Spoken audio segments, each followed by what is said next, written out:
Hi Gwen, how's it going? Good, how you doing? Very well, thanks for taking the time to chat. So just as a brief introduction for our listeners, Gwen is the author of romantic suspense series Men of Steele and the nonfiction books about writing, Scrivener for Dummies, and Productivity Tools for Writers is the other one, right? hmm Excellent.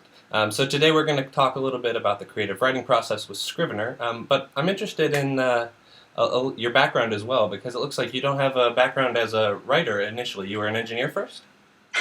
Yeah, I was a computer programmer, analyst type person, and then went back to school and became a manufacturing engineer. Oh, cool. So, Manufacturing engineer. What does that entail exactly? it's generally making a production line work more efficiently is kind of the gist. Oh, cool. Okay. Yeah. So how long have you been writing?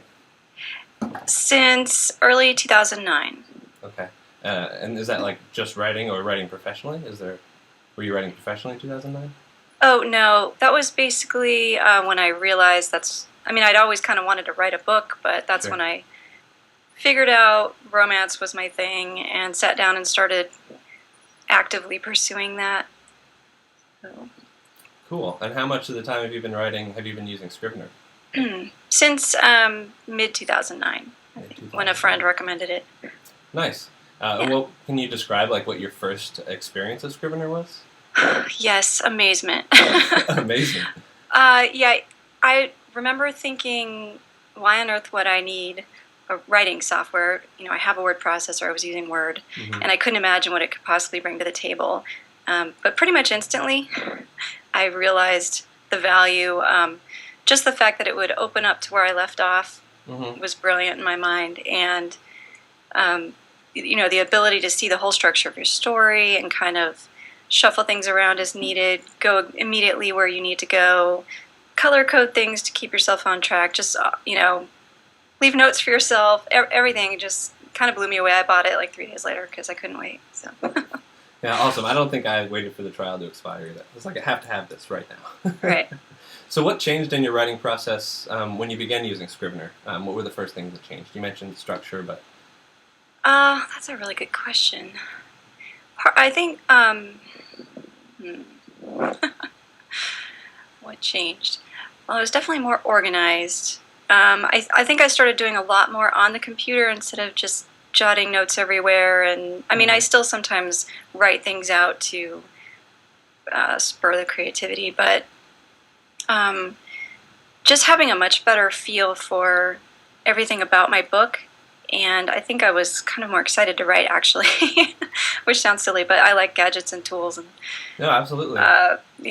shiny software. So, but I think it also just, as I started learning more about story structure, then I immediately saw how Scrivener could help me have a better understanding of how my structure was going. Even though I tend to be more of a pantser than a plotter. Mm-hmm.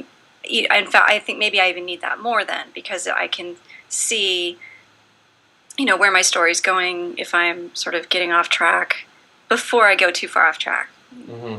Yeah, and I think a pantser and a plotter, they can both finish the story, they just might do it in a different way. Right. So what kind of structural principles do you use in Scrivener? I generally follow a 4-part story structure. Okay. It's like a modified 3-part, but Yes, I'm familiar. where the second part is divided at the midpoint. Mm-hmm. And so I usually write by putting in 4 part folders, and then I just write the scenes, because even if I don't know exactly where they fall, I know what sort of general part of the story they belong in. Right. And that way I organize them into chapters after I've got the whole first draft written and feel pretty solid with it. And then I can figure out, which chapters have the best ending hooks and kind of balance out the word count for chapters and things like that. Mm-hmm. Yeah, I think that's a really effective method. Is this Larry Brooks? That he was the one that inspired me, or who I guess turned on the light bulb, if you will. I read other books, but Yeah, absolutely. his approach is definitely.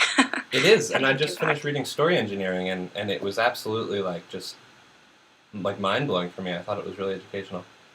Yeah, I think it was his precursor to story engineering. I can't remember what it's called off the top of my head. Story something. Mm-hmm.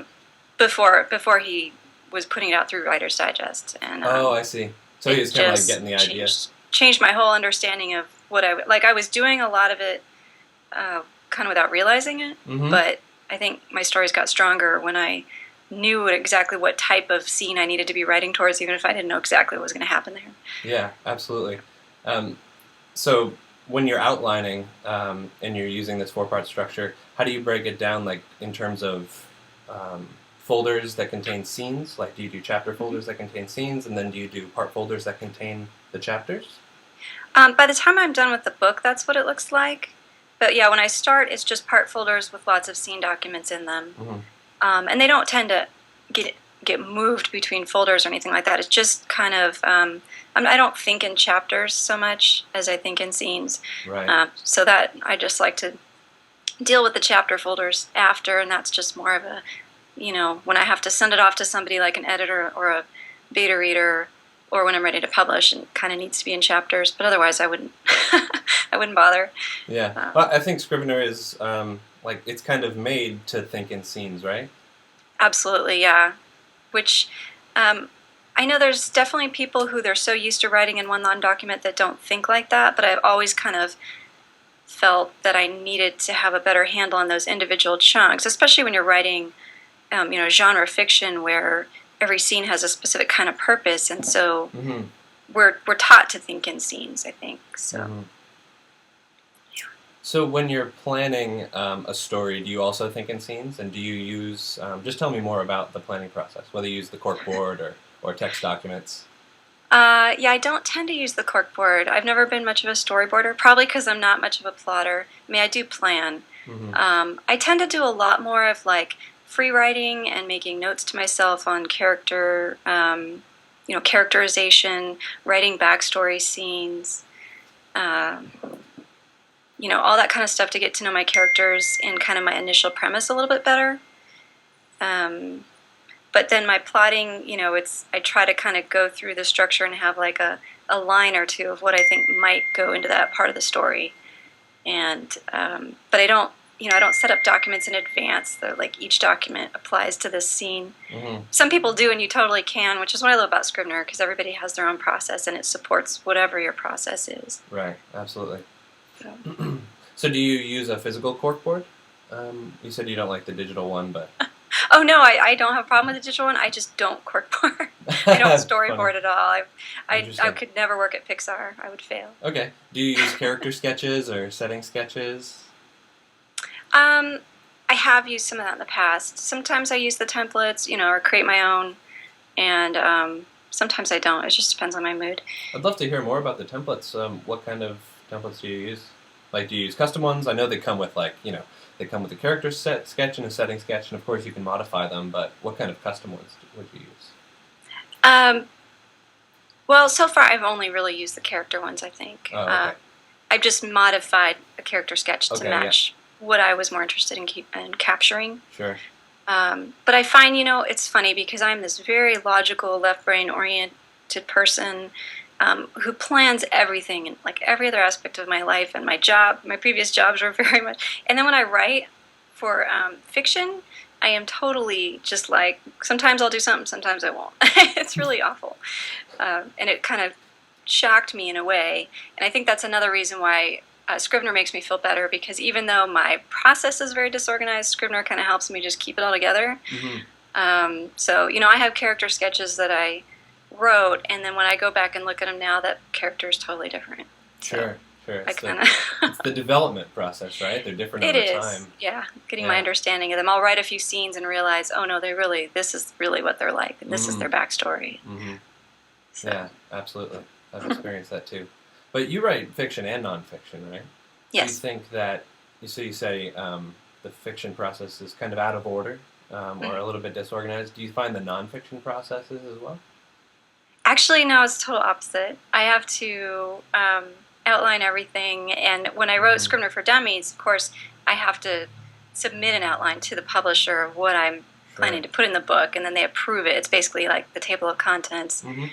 So for that one, I went in, I put in all the folders and documents in advance and named them and everything, so I knew exactly what I had to work on in each one and where it fell.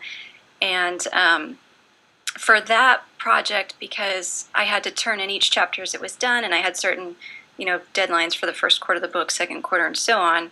So for that, being able to use like the color coding and all that to keep track of where I was in the process for each individual chapter and what I needed to work on next was invaluable. But so for that one, it's total opposite. I started all set up, everything organized and planned, and total opposite of my fiction. That's really interesting. So it's nice having a program that supports supports both styles. Absolutely. So what about the writing process, the drafting process itself? I know Scrivener can make you said earlier that it made you a little bit more productive because you could, keep track of things easier. So tell me a little bit about the drafting process itself when you're writing words every day. For me, I tend to work in the full screen composition mode because I like to block out distractions. I like to have a picture that kind of keeps me in the mood of whatever the story is that I'm writing as my background. Like the book that just came out on Tuesday mostly takes place on a tropical island. It's very jungly. So I just had a picture of actually St. Lucia as my background while I was writing. And I actually use that mode a lot when I'm editing too, just to keep me sort of on task. So I do use the project targets to kind of help motivate myself. I set up a manuscript target, and then I also set a session target, so I can kind of just check in and see how I'm doing. Can I quit yet? Or like, oh, I'm really doing well, I should keep going because I'm feeling good or whatever. But that kind of helps keep me on track. And so what I do try to do is when I'm getting ready to start a scene, I use the synopsis card. I don't go into the corkboard to do it. I just use it in the inspector to try to jot down sort of what the main point of view character's goal is. Goal, conflict, disaster, basically. What their goal is, what's going to get in their way, and how's the ending going to come out.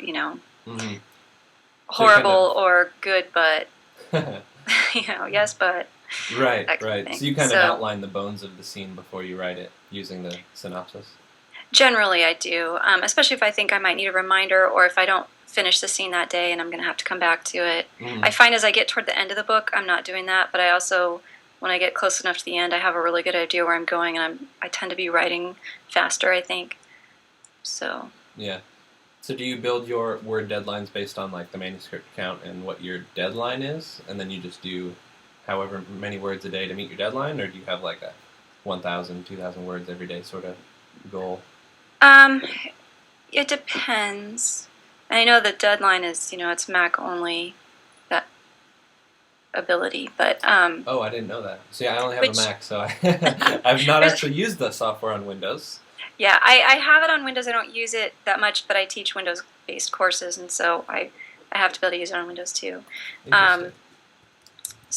But yeah, I like the deadline feature. I mean, when I would do NaNoWriMo, National Novel Writing Month, I would always use the deadline feature. You put in your 50 and you back it out, and I'm only going to write 5 days a week or whatever.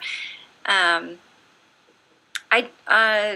don't, when I'm self-published with my romantic suspense, so I try to set deadlines, but they're not as hard and fast as they would be if I had a contract. So. Sure.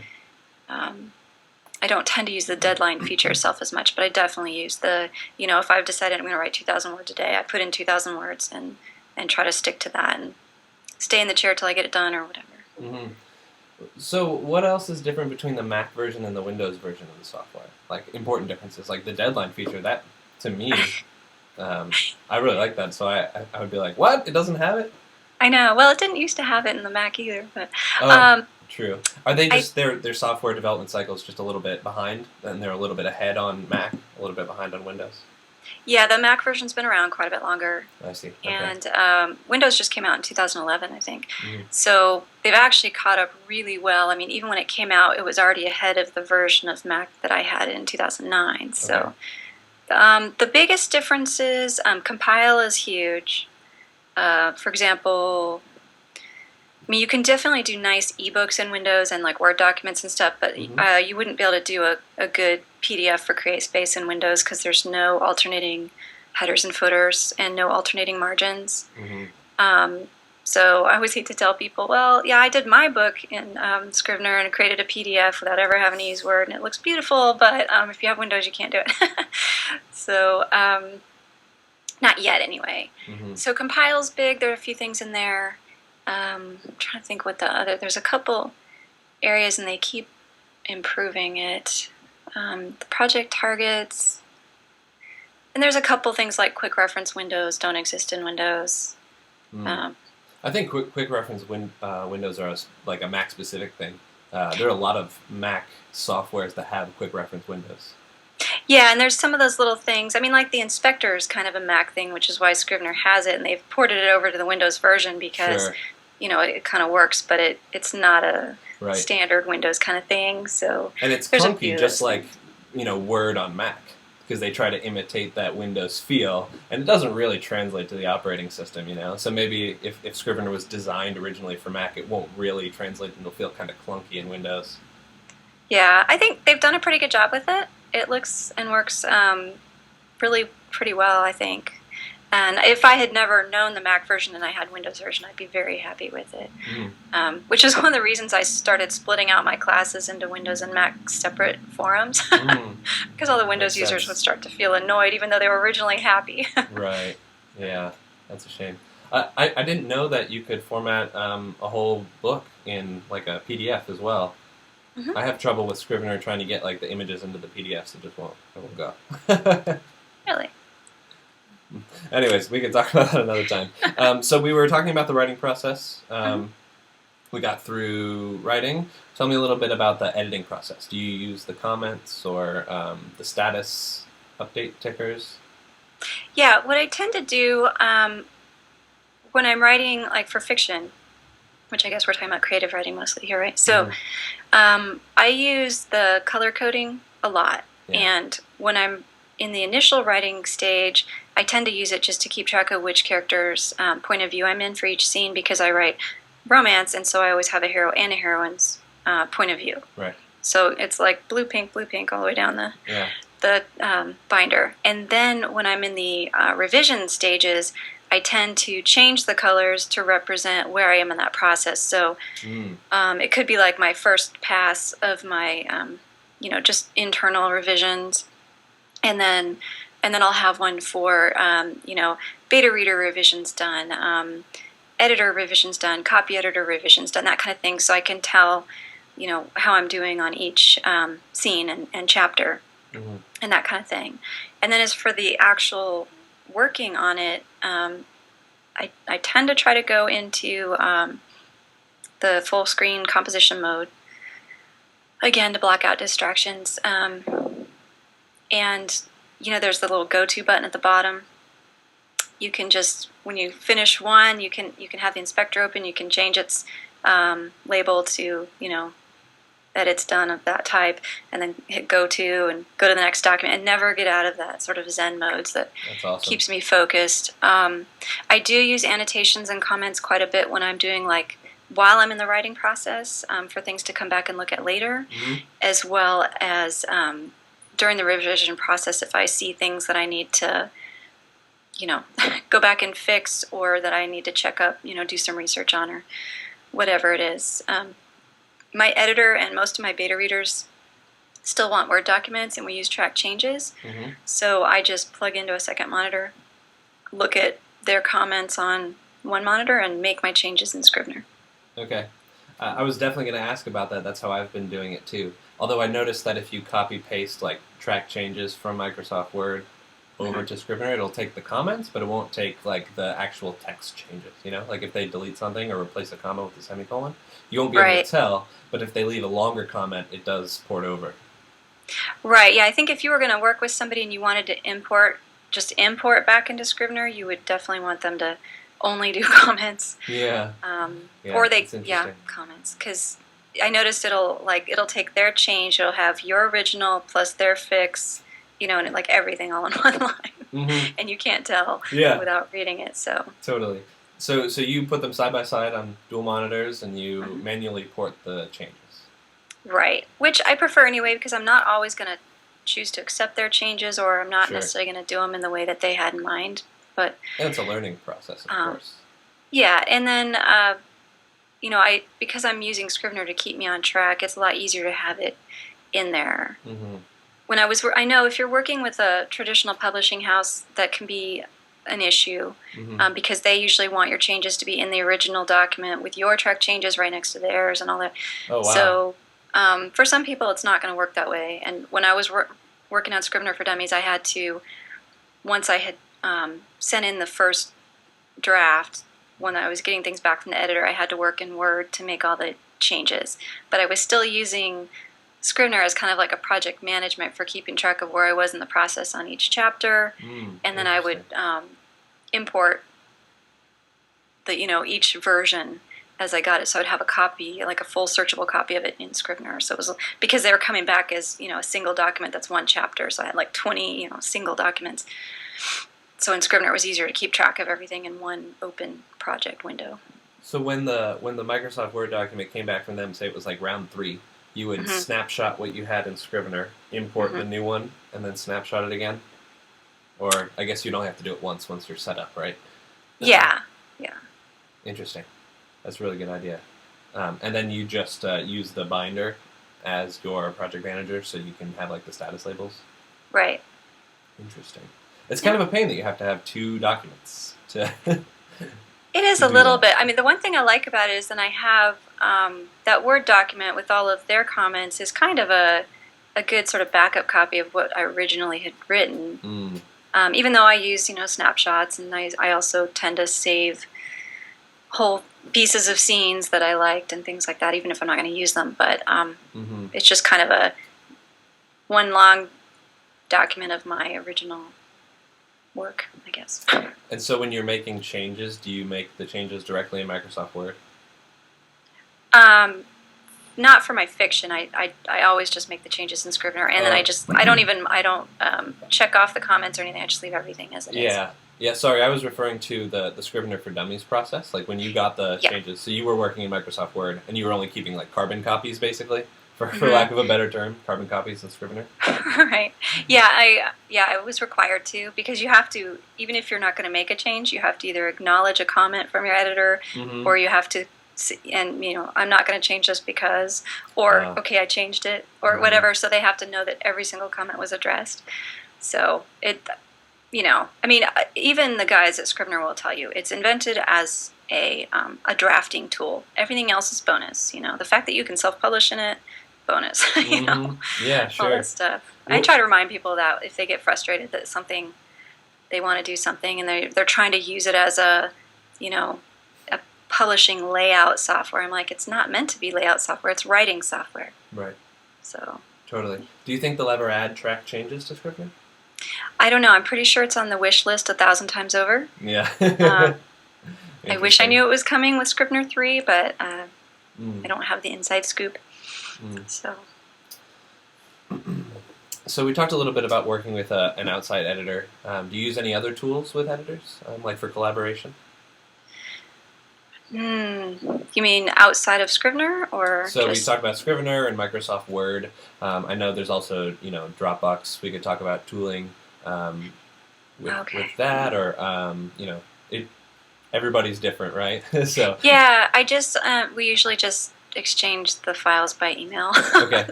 No, I mean I have Dropbox and I use it a little bit. I really don't do a lot of. I'm probably going to start using it more because I think I'm going to actually get a desktop.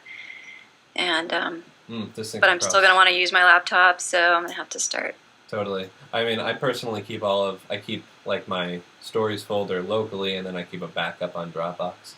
But I do use the backups feature of Scrivener to like actual backups to Dropbox, like the automatic backups.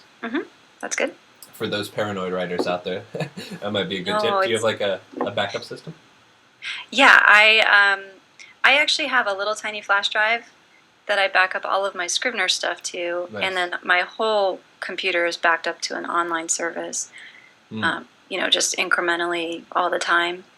Okay, so, like Amazon Glacier. Yeah, or, like Carbonite, Crash Plan, those kind of things. So, yeah, I have dropped my computer before, and, damaged the hard drive and had quite a freak out. I mean, luckily I had been saving all my writing, and he was able to recover all the other stuff too, but it really made me think, okay, not just my writing, but even my emails. I have so much stuff saved in my email, conversations with people that I've then, shoved into a folder to save for later that I wouldn't want to lose, because I do go back and reference certain things. I guess you're using a local email service then. Like I use Gmail, so it's all backed up on the web, so I'm never worried about losing that. Well, I use MacMail, but I don't keep all those folders online because they're huge. I mean, there's like years worth of stuff. So I don't, and when I check on my phone, I don't want to see, all 50 folders. I just want to see my inbox. So I haven't been keeping all those online, but I do back them up. So cool. All right. Do you use Scrivener for anything else? I mean, we talked about fiction. We talked about nonfiction. I know some people use it for blogging. I definitely use it for blogging. Mainly because it serves as an archive of all my blog posts, fully searchable, organizable by year, month, etc. Color-coded by which blog website it's on. And, interesting. So you keep stuff... searchable thing's been good, huh? Oh, sorry to interrupt you. I was just going to ask, you keep stuff for other blogs, like guest posts as well as your own blog, like in the same index? Actually, guest posts they go somewhere else, but I have multiple platforms. So I have my own personal blog, and then I have a group blog that I'm part of all, romantic suspense type writers. Cool. And I used to be on another blog that was all romance writers.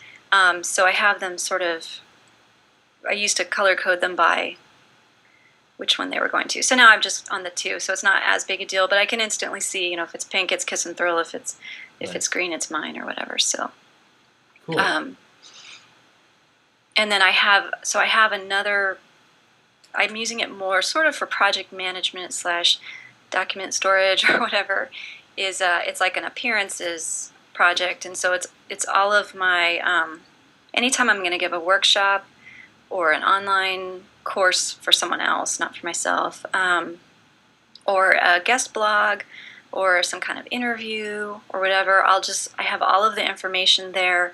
If I had to create a handout, if I've gotten some, details from them or on what they want, or if I've given them any, like a marketing blurb that has the topics listed. So I just keep all that stuff in there. So if I need to go back when I'm prepping to actually give the presentation, speech, whatever, I can go back and make sure I'm not forgetting to hit certain points. And then what I do is I color code those by where it is in the process. Like I've submitted all the materials to them or not, or if I'm still in the planning stages, whether they've accepted them, which it used to be different. Like I used to be going to people and asking them to let me teach, but now usually they come to me. So it's not so much of an acceptance as just like a reminder to myself that yes, I've already submitted all these materials, and then I just once I've delivered the workshop or whatever, I just mark it as delivered. So, but that way I have a sort of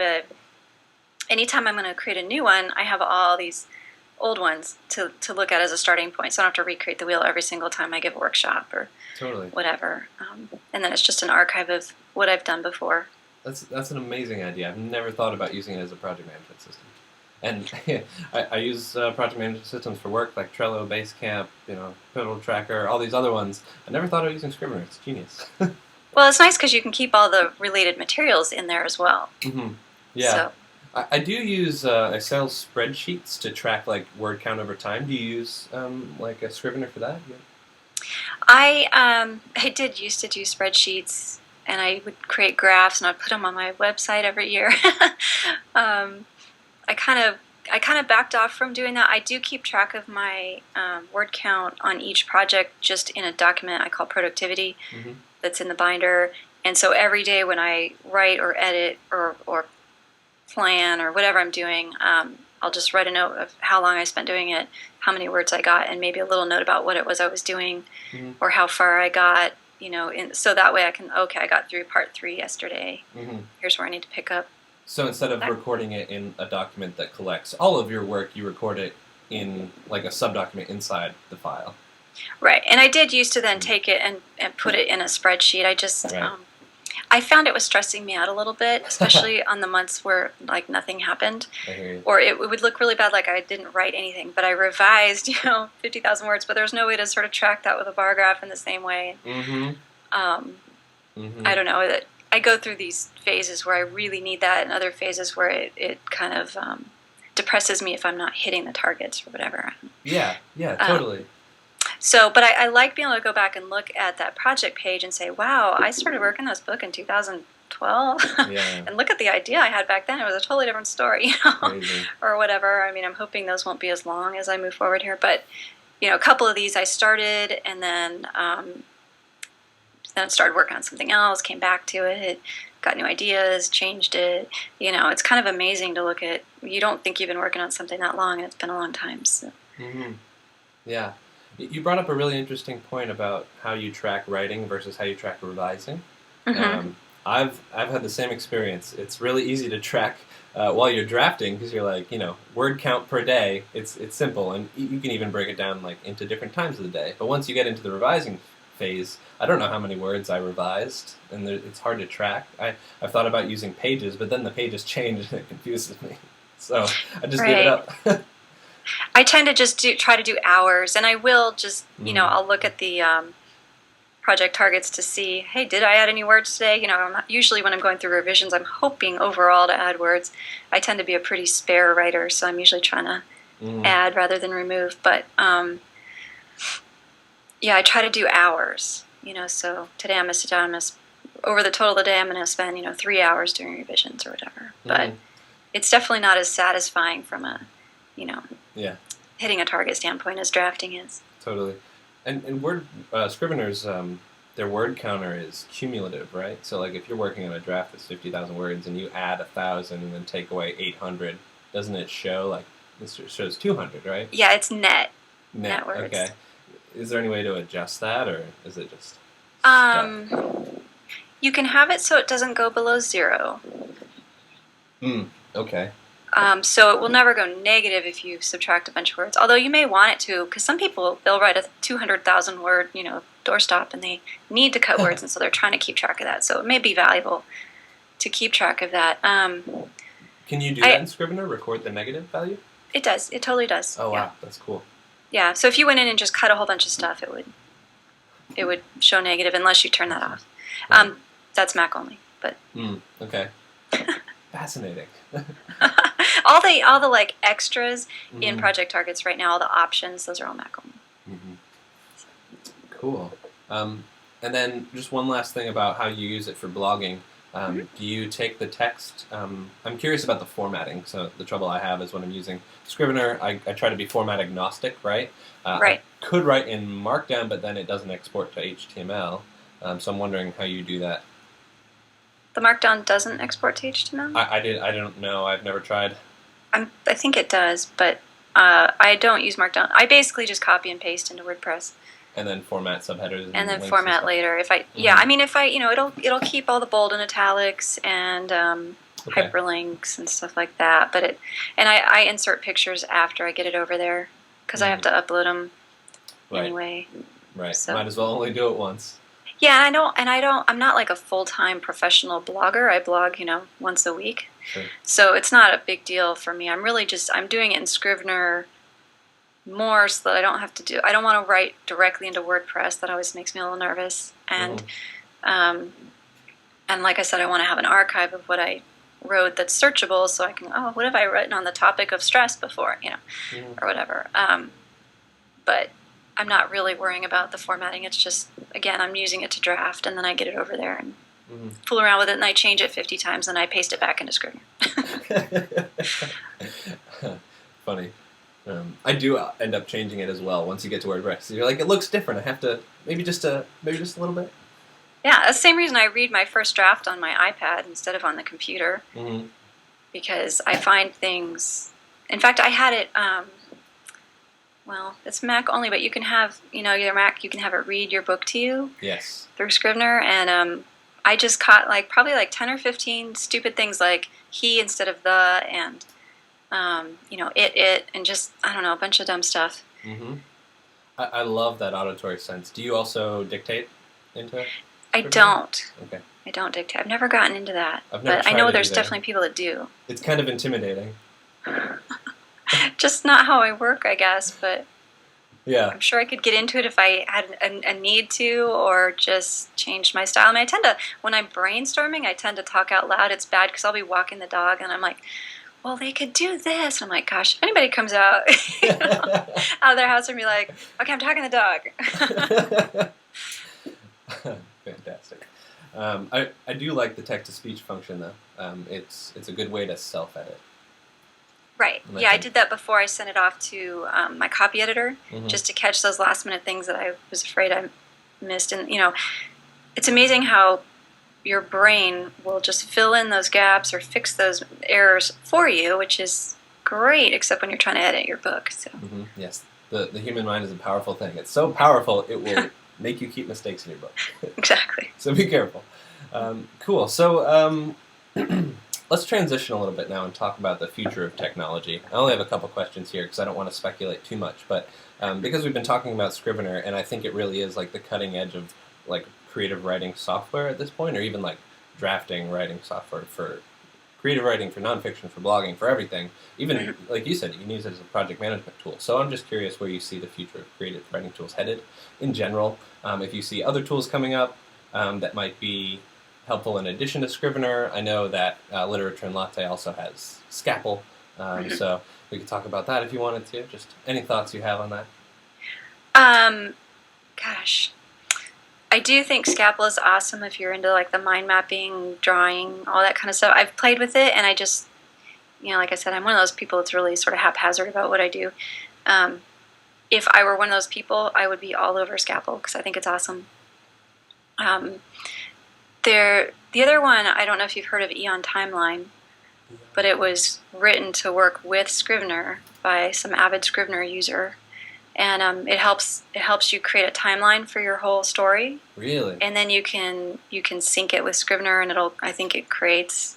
I haven't played with it, but the people I know who have say it's really awesome, and it sounds like a great idea. It's probably something I should look at, especially as I write a series here. For the listeners who are just on audio right now, is that Eon, A-E-O-N, or? It is A-E-O-N. A-E-O-N Timeline. Cool, I'm going to look that up afterwards. That sounds awesome. Yeah. I do timelines by hand right now, just on paper or on a corkboard, but it's just not the same. I wish I wish there was like a digital function. I would totally go build one in JavaScript, but who has the time? Yeah, so you should check that one out.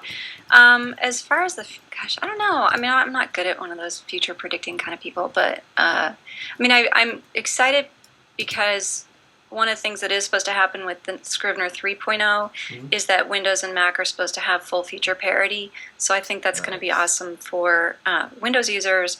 And then I'm just excited to see what kind of the new features are, because I know when Apple, I think they switched from Cocoa to Swift for their programming language. And so Keith spent like 3 months switching everything over, and as far as I know, he's writing Scrivener 3 in Swift. And so he's kind of, instead of like adding on to the original code he's had for a really, really long time, he's sort of starting from the ground up. So I think it'll be interesting to see. It's a pretty stable program, but I think it might be just a little bit more streamlined, if you will. Yeah. So nice refactor for it. I'll be curious, yeah. But I don't know. I know there's some major wish list items, and one of the things that I think he's trying to do is make compile a little easier for people to understand, because it's so incredibly powerful, but it really takes a little bit of time to wrap your brain around a rules-oriented instead of a what you see is what you get oriented output process. Huh. That's an interesting way to describe it. It totally is that. I think because I have a little bit of a background in computer science, I don't that sort of thinking comes naturally to me. But I think maybe a lot of writers are just used to, WYSIWYG. What you see is what you get. Exactly. Well, yeah. If you've used Word your whole life and you're not a software programmer or whatever, yeah, it's really weird because every word processor out there is WYSIWYG. So. It's taken me until recently to kind of think of it as applying rules two types, and really making sure people understand the hierarchy of the binder and what that means and how it all works. And because if you can get the levels down, then you can understand the formatting tab and compile, and you've got it nailed. Absolutely. That's the hardest part right there. Cool. Well, this has been great. Just a couple last questions. Okay. What are you working on these days? What's coming up next? I know you just had a book release, right? I did. So I'm working on book 3 for that series. Fantastic. And that's my big thing. That's really I'm focusing on book 3 and 4 right now in that series. So. Cool. Any other nonfiction you had in mind? I am, taking notes for 2nd edition of Scrivener for Dummies. Nice. But cool. That sounds good. Nothing official that I can talk about right now. Fair enough. So anybody who's interested, check out Scrivener for Dummies, and the other one's called Productivity Tools for Writers. Mm-hmm. Fantastic. And where can people find you and your work online? GwenHernandez.com. Okay. Well, thanks again. It's been great. All right. Thanks. Bye for now. Bye.